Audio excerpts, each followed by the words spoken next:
Olá, seja muito bem-vindo a mais um episódio do Leia a Bíblia Comigo. Hoje nós vamos ler o Gênesis 12. Você já imaginou se Deus te chamasse e falasse para você: olha, larga sua família, larga seu emprego, larga seu país e vai viver no lugar que eu ainda vou te mostrar? Você iria? Hoje nós vamos conversar sobre isso.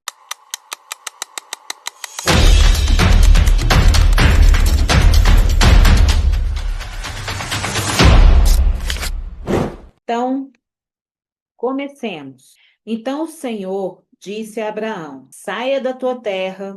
Então o Senhor disse a Abraão: saia da tua terra, do meio dos seus parentes e da casa de teu pai, e vá para a terra que eu lhe mostrarei. Farei de você um grande povo e o abençoarei. Tornarei famoso o seu nome e você será uma bênção. Abençoarei os que te abençoarem e amaldiçoarei os que te amaldiçoarem. E por meio de você, todos os povos da terra serão abençoados. Partiu Abraão como lhe ordenara o Senhor, e Ló foi com ele. Abraão tinha 75 anos quando saiu de Harã. Levou sua mulher Sarai, seu sobrinho Ló, todos os bens que haviam acumulado e os seus servos, comprados em Harã. Partiram para a terra de Canaã e lá chegaram. Lembra que eu falei ontem que o pai de Abraão saiu da terra de Ur, junto com todo mundo, mas ele resolveu parar em Harã? Ele estava indo para Canaã, mas no meio do caminho ele parou depois que o filho dele morreu e ele não continuou. Abraão atravessou a terra até o lugar do carvalho de Moré, em Siquém. Naquela época, os cananeus habitavam essa terra. O Senhor apareceu a Abraão e disse: à sua descendência darei essa terra. Abraão construiu ali um altar dedicado ao Senhor que lhe havia aparecido. Dali prosseguiu em direção às colinas a leste de Betel, onde armou acampamento, tendo Betel a oeste e Ai a leste. Construiu ali um altar dedicado ao Senhor e invocou o nome do Senhor. Depois Abraão partiu e prosseguiu em direção ao Neguebe. Houve fome naquela terra e Abraão desceu ao Egito para ali viver algum tempo, pois a fome era rigorosa. Quando estava chegando ao Egito, disse a Sarai, sua mulher. Eu estou falando de Abraão o tempo inteiro, né, gente? É o costume, mas é Abrão.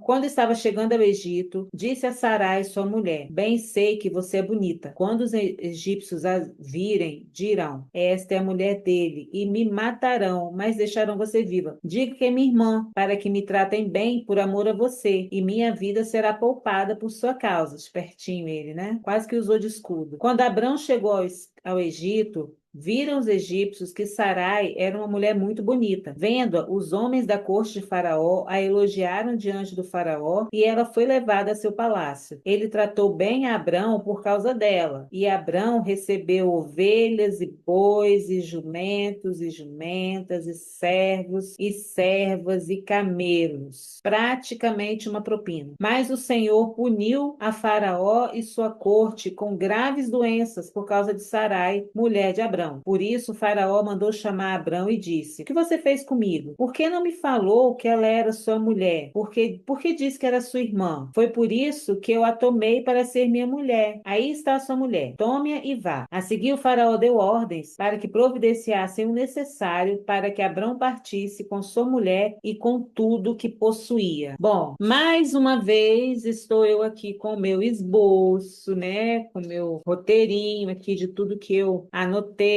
Vamos ver se eu consigo seguir dessa vez, tá, gente? Porque tá tão interessante. Enfim, a gente vai ver alguns pontos chaves desse texto, tá? A primeira coisa é o chamado de Abraão, porque a gente ouve, Deus chamou Abraão, e a gente fica com isso na cabeça, que Deus chegou para ele e falou assim: Abraão, vem aqui que eu vou te mostrar um lugar, tá? Vai andando por ali, ó, que eu vou te mostrar um lugar. Mas em hebraico não é isso que está escrito. De novo, a gente precisa pesquisar os textos. A Bíblia foi feita para ser estudada e não apenas lida. No hebraico, o termo escrito lá é le-lerá. Le-lerá não significa deixar o seu povo, deixar a sua terra apenas. Lelerá significa vai encontrar-se com você mesmo, vai encontrar-se com o seu propósito, vai encontrar-se com a sua identidade, com quem você é de verdade, de acordo com os planos que eu estabeleci para você. Isso quer dizer lelerá. Não é muito diferente do que falar deixa a sua casa, etc, etc. Não. Deus falou assim: olha, se você quiser saber quem você é de verdade, qual é a sua identidade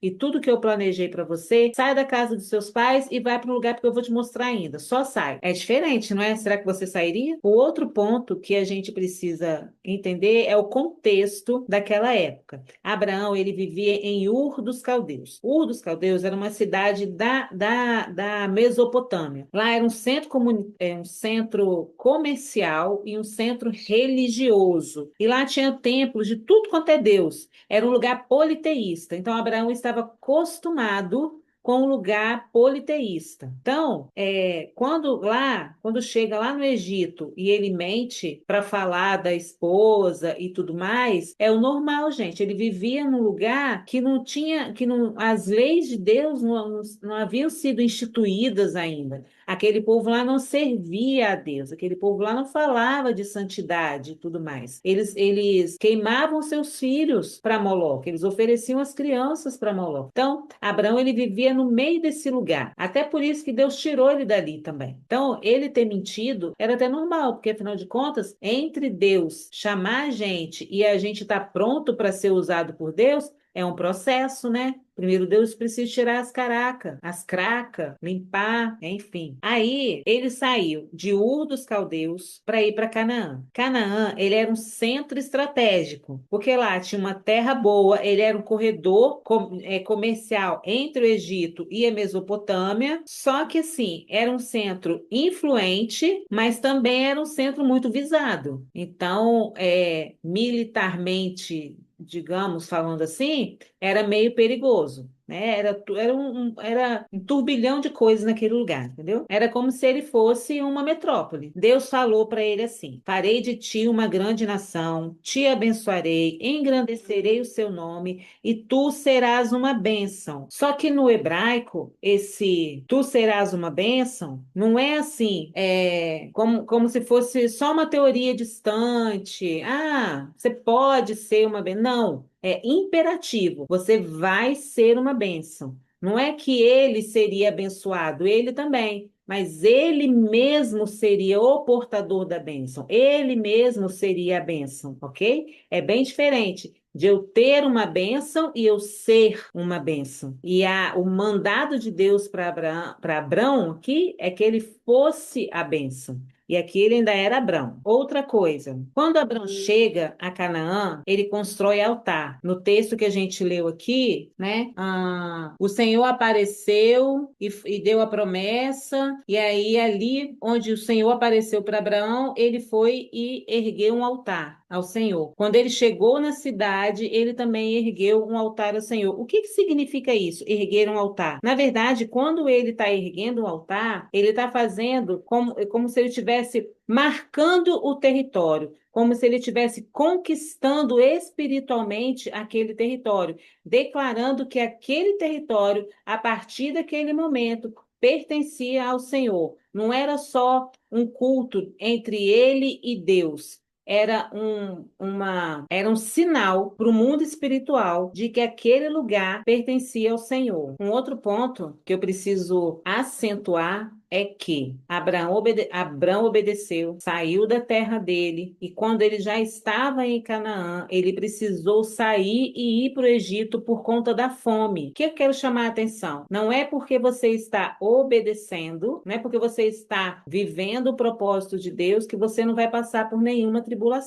Pelo contrário. Até porque, parêntese aqui, né? Jaqueline também é cultura. Tribulação vem da palavra tríbulos. Tríbulos era um instrumento que era como se fosse uma madeira cheia de preguinhos, assim, que você esfregava o trigo para separar o trigo da palha. E é daí que vem a palavra tribulação. Quando a gente passa por tribulação, por isso que Paulo diz, né, que a gente tem que ter por motivo a alegria quando passar por tribulação, porque a gente está sendo limpo, toda palha, tudo aquilo que não é perene, tudo aquilo que não é fruto, vai sair da nossa vida. Então, no caso de Abraão, ter que sair de lá por conta da fome era um tipo de tribulação, mas ele precisava ir para lá para ser tratado pelo Senhor. para conhecer mais o Senhor. E nessa ida para lá, ele voltou mais rico ainda. Ou seja, a bênção do Senhor, como diz a Bíblia, não acrescenta dores. Mesmo quando a gente passa por uma tribulação, ela tem um fruto proveitoso para a nossa vida. Mas o fato de obedecer a Deus não nos exime de passar por tribulação. Até por isso também que Abraão é tido como o pai da fé, porque ele obedeceu, ele creu e ele creu apesar de. O que a gente pode trazer para a nossa vida hoje, né, no nosso cotidiano? Deus já te pediu alguma coisa? Alguma coisa que você deveria deixar para trás? Alguma coisa que você deveria fazer? Algum lugar do qual você deveria sair, abrir mão e você fez ou não fez? Já passou por isso na sua vida? Quando a gente está num caminho que a gente não tem certeza, que a gente está com o silêncio de Deus, a gente tem uma ordem e o silêncio, a gente consegue confiar que a voz do Senhor, que a mesma voz que nos enviou é a voz que vai nos sustentar? Outra pergunta: você vive para ser abençoado ou para abençoar? A palavra diz que é melhor dar do que receber, mas a gente tem vivido em tempos tão corridos, em tempos tão difíceis, né? Em que o amor realmente está esfriando, que muitas vezes a gente fica preocupado, né, em receber uma bênção, em receber um abraço, em receber um olhar, em receber uma profecia, em receber um presente, em receber uma promoção, enfim, para dar conta dessa nossa correria do dia a dia, das nossas necessidades desse mundo. E a gente esquece que dar é melhor do que receber. A gente esquece que nós é que devemos ser a bênção, né? A gente, quando a gente é o canal da bênção, ela vai passar por aqui primeiro, mas ela precisa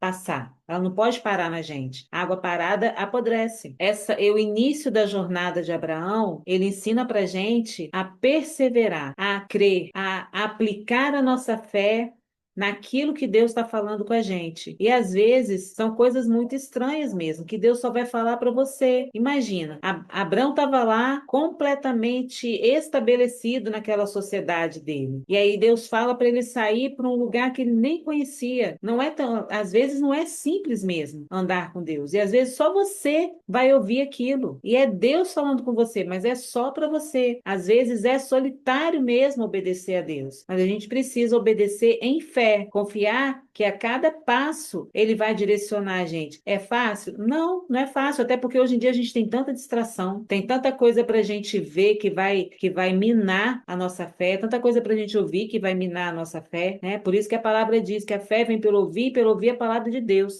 A gente precisa se concentrar na palavra, porque nessas horas que nós estamos só nós e Deus, não tem ninguém para apoiar, é que a gente revela realmente a nossa fé. Porque muitas vezes a gente precisa de alguém dando um tapinha nas costas, alguém incentivando. Eu não estou falando por mal, a gente precisa de um incentivo, a gente não foi feito para caminhar sozinho.